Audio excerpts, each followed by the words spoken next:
This is my review of the 2024 stop motion film Memoir of a Snail, directed by Adam Elliott, starring Sarah Snook, Cody Smith McPhee, and Jackie Weaver.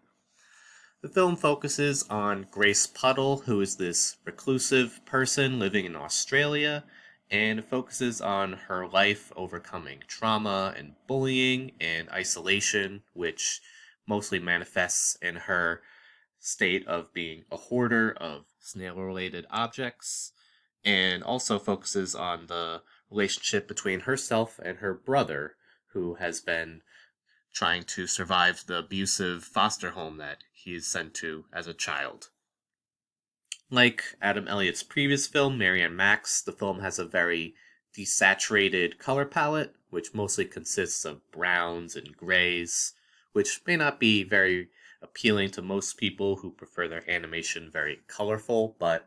it definitely lends the film a more grounded and gritty presentation that helps the more tragic and dark elements of the film really come through effectively.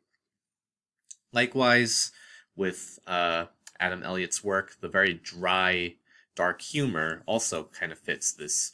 darker presentation, such as a subplot involving uh, the way that Grace's father would fall asleep. And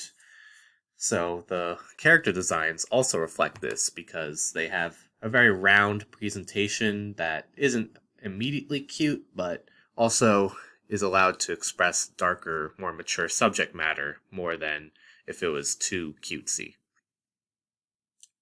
As expected with Adam Elliott, the film juggles comedy and tragedy very carefully. Though I would say with this film, the tragic elements are a bit stronger compared to Mary and Max, though not to the point of being gratuitous. I definitely enjoyed the voice acting, especially from Sarah Snook and Jackie Weaver,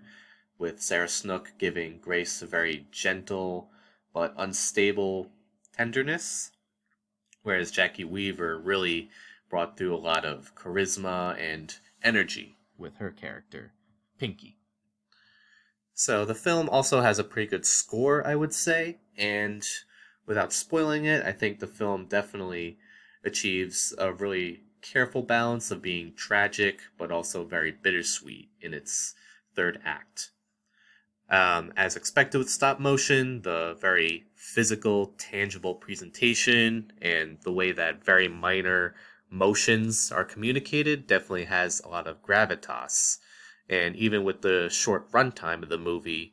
every shot and every movement feels very carefully considered. So,